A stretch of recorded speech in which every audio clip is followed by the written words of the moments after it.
Okay, you guys, so I wanted to take a few minutes to talk about the lab that we're going to be doing in class.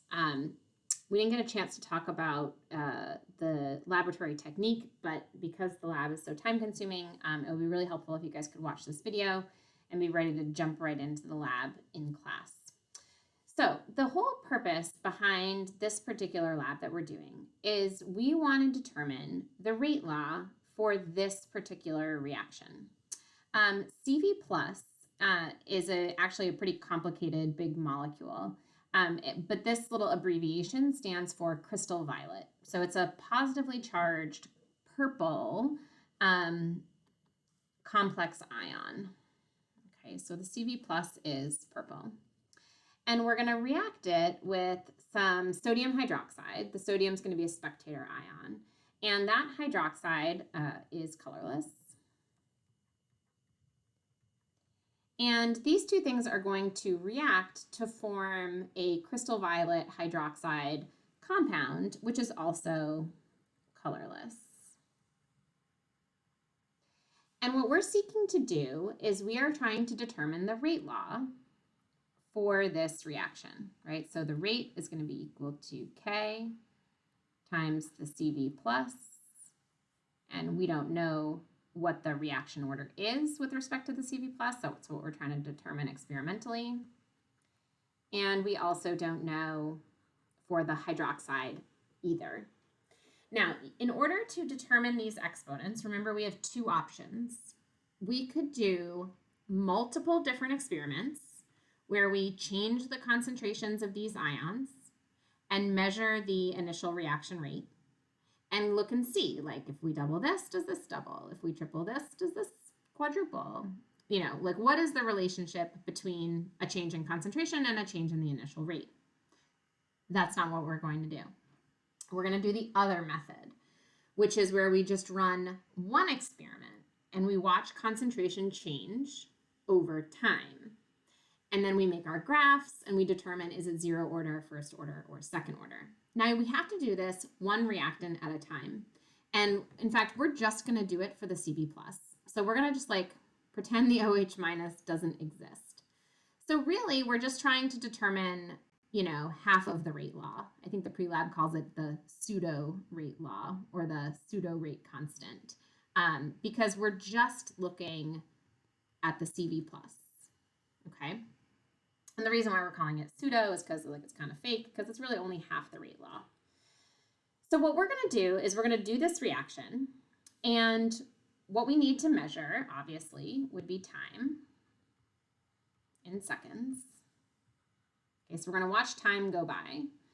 And as time goes by, we are going to measure the concentration of the CV plus in molarity, changing over time as well. Right? And you're like, okay, well, that sounds good. And then we'll be able to make a graph of this in time. We'll be able to make a graph of the natural log of the CV plus concentration versus time. And we'll be able to make a graph of 1 over the concentration of the CV plus versus time. And if this is linear, we're like, okay, it's zero order. If this is linear, this is first order. And if this is linear, we're like, oh no, the reaction is second order with respect to the CV plus. But in order to do that, we need a way to actually measure concentration, right? In the lab. This is not a gas. So like we can't measure volume change over time. We can't measure pressure change over time. It's not an acid, so we can't measure pH change over time. But luckily, CV plus has a color, okay? So the fact that this is purple and is going to react into something colorless, we are going to see this purple color fade over time. That's why it's called the crystal violet fading lab, okay? So we're going to be able to measure color change over time and relate that color change to concentration. Okay, so as this goes from purple to colorless, it is becoming less and less concentrated. So how do we do that? We have to measure color by how much light this substance can absorb, okay? And what we're going to basically do is we are going to take some of that reaction and we're going to put it into a little plastic container. It's called a cuvette. And we're going to put that substance, it'll be purple when the reaction starts. And we're going to place this substance in something called a colorimeter. And the colorimeter, what a colorimeter does is it sends a particular wavelength of light, whichever wavelength we select. We'll talk about that in a minute, about how we select the wavelength. It's going to send a wavelength of light through the solution. Oh gosh, my thing is like a little bit cut off. I'm sorry, you guys. You can't really see that far over. Okay, so we're going to send a wavelength of light through this solution, and it's going to pass through the other side. And the colorimeter measures how much light is transmitted. Okay, so it measures percent of light that passes through the solution, transmitted. It then automatically, like after it reads how much light was able to pass through the solution, it then automatically calculates or converts the percent of light transmitted into an amount of light that was absorbed. Okay, and that is called the absorbance value. This is what we're actually going to be able to record, all right? We're going to be able to record the absorbance over time. We're not going to be able to directly measure the concentration over time, but clearly absorbance and concentration are related, right? Because if you think about it this way, you guys, the darker this solution is, right, the more concentrated this solution is, the more light is going to be absorbed. Okay, so like with an increase in concentration, you're gonna get an increase in absorbance, or as this reaction proceeds and that color starts to fade. Okay, with a decrease in concentration, you are going to see a decrease in the amount of light that gets absorbed. In fact, more light is going to be able to pass through the solution as time goes by. So what we can see here, you guys, is there is a directly proportional relationship between absorbance and concentration. And the equation for that is called Beer's law.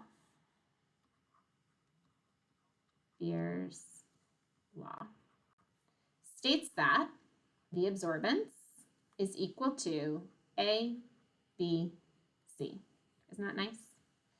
A is for your absorbance,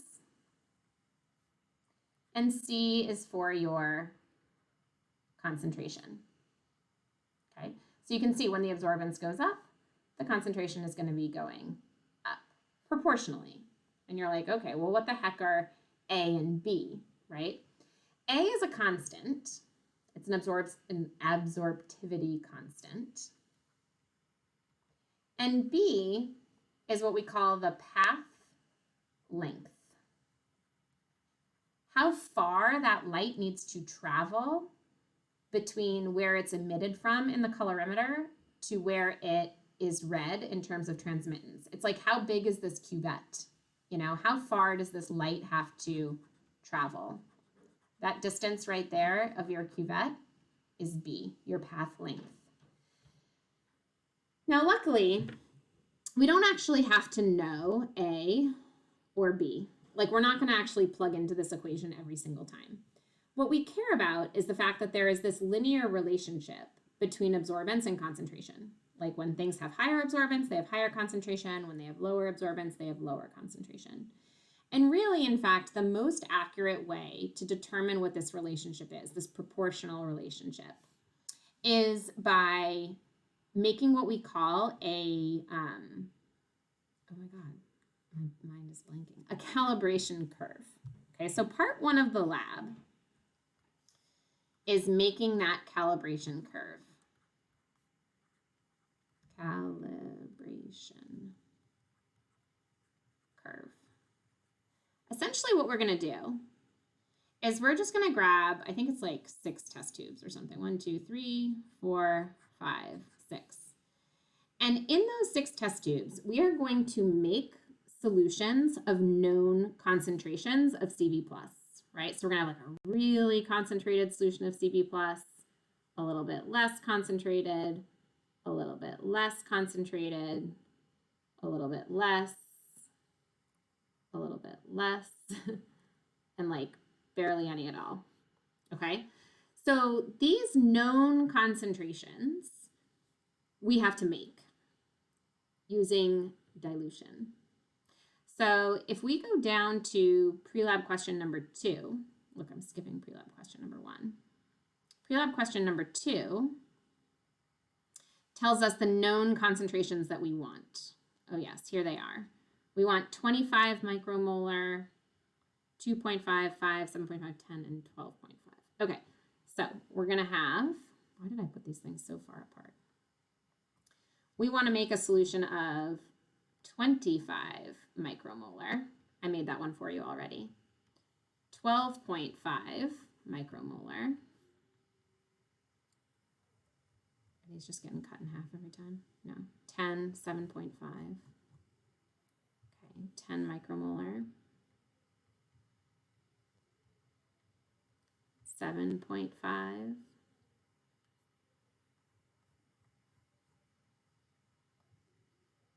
5 and 2.5.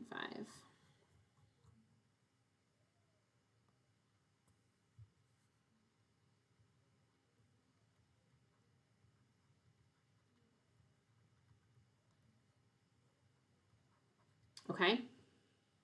So, oh, I don't know why I put that sort of in a different spot. That looks funny. 2.5 micromolar. Okay, so you're going to make these solutions and you're going to measure the known absorbance values for each of these, right? So we're going to like read the absorbance. We don't actually do it with the, maybe we do it with the most concentrated one. I don't exactly remember, but we're going to take each of these, we're going to put them in the cuvette and we're going to measure what's the absorbance, what's the absorbance, what's the absorbance, what's the absorbance, what's the absorbance, what's the absorbance, right? So that we have this relationship where we can create a graph. So our first graph has nothing to do with the rate law. Okay, the first graph that we're going to make is going to be absorbance versus known CV plus concentration. And we will see that as the concentration goes up, the absorbance goes up. Okay, and we're going to figure out what this linear relationship is so that when we do the reaction and we record the absorbance values, we can then calculate, okay, well, what is the concentration if that's the absorbance? Okay, like this line is going to give us the relationship between absorbance and concentration.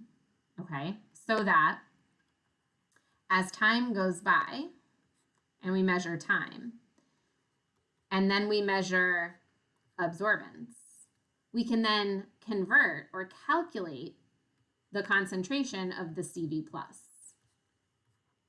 based on whatever the absorbance value is. Okay, we need this relationship between these two values before we can even do any of this other stuff, right? Where we create the graphs, doing the reaction with the hydroxide. Okay, so part 1 is just making this calibration curve. Perhaps I will remind you down here, back to pre-lab question number 2, about how we do dilutions, okay?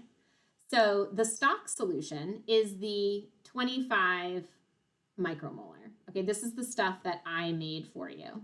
This is the most concentrated stuff. So in your first test tube, you're gonna have 10 milliliters of the most concentrated stuff. You're not gonna add any water to it.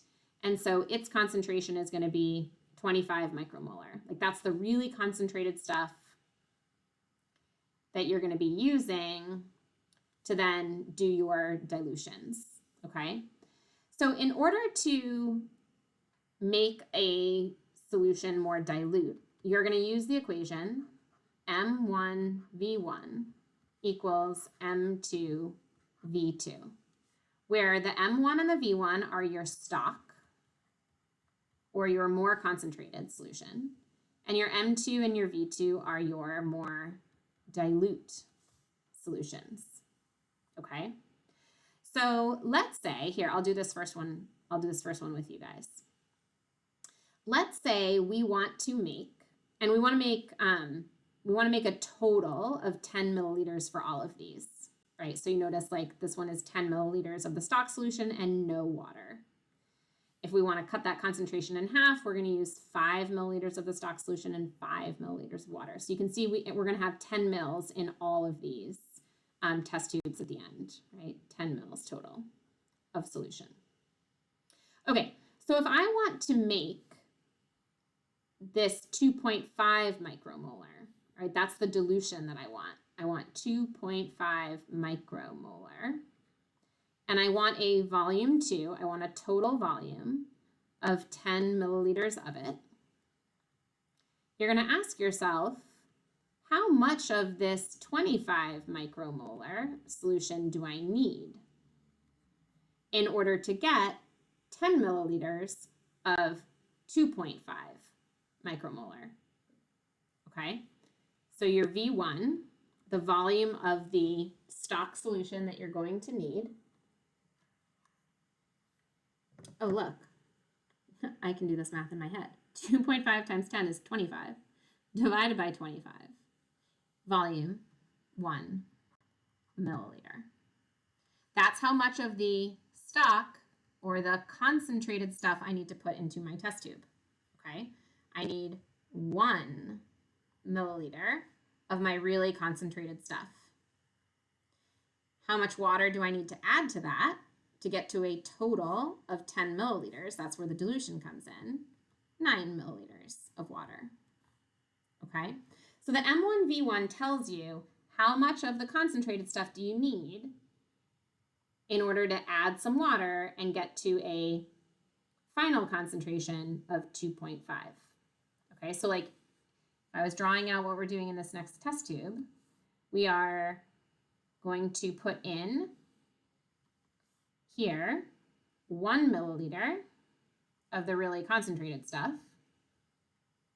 And then we're going to add to that 9 milliliters of water for a total of 10 milliliters of your less concentrated solution. Okay? A little annoying, I suppose, that I went from more concentrated to less concentrated up above, and here it's going from less concentrated to more concentrated, but it doesn't matter. Okay, so do the rest of these on your own. Figure out how much of each solution you need in order to make these dilutions. We are going to use those dilutions, like I said at the beginning, we're going to use those dilutions to make a calibration curve. Once we've made a calibration curve, then we will go on to reacting the CV plus with the OH minus and measure how much this guy's color changes over time. Like then we will go on to actually do the reaction in part 2 of the lab. And hopefully we will have time to do both of those things in class tomorrow. I think we will. The last thing I want to talk about is pre-lab question number 1, which is selecting the wavelength of light that we want to use. Okay, so every color has an absorption spectrum, right? In terms of what wavelengths of light it can absorb the best. And so we need to select on our colorimeter an appropriate wavelength to send through. Like the colorimeters can send through multiple different wavelengths. And so we're going to use this graph here, this absorption spectrum, to decide which wavelength is best, okay? And you obviously want maximum absorbance, okay? So you can see here that we're going to get maximum absorbance of light for my crystal violet, I don't know, around here, around like 600 nanometers. The problem is, and this was stated in the pre-lab problem, that the colorimeters that we are using have the best accuracy at an absorbance of 1, right? Like, so like this absorbance at 1.5, we start to get some wonky values. Okay, so like, yes, we get maximum absorbance of 1.5 at 600 nanometers, but it turns out that these devices are best at around 1, and around an absorbance of 1, okay? So that happens at 2 different places for crystal violet, right? We cross that absorbance of 1 line here and here. So really we have 2 potential wavelengths we could pick from. We could pick from around 550 or around, I don't know, like 625. And so you'll take a look at the colorimeters in the lab tomorrow and select one of those 2 wavelengths, but we are not going to select this peak right here, because once we get beyond a maximum absorbance of 1, we start to get some error. All right, so that is a quick overview of Beer's law, how absorbance relates to concentration, as well as how we're going to break up this lab in terms of getting a calibration curve and then doing the actual reaction. I will see you in the lab tomorrow or some other day, depending on what cohort you're in. I'm so sick. I'm so sick of this year, you guys. I just want to see you all together normal. Maybe next year. All right, enough of me. Bye-bye.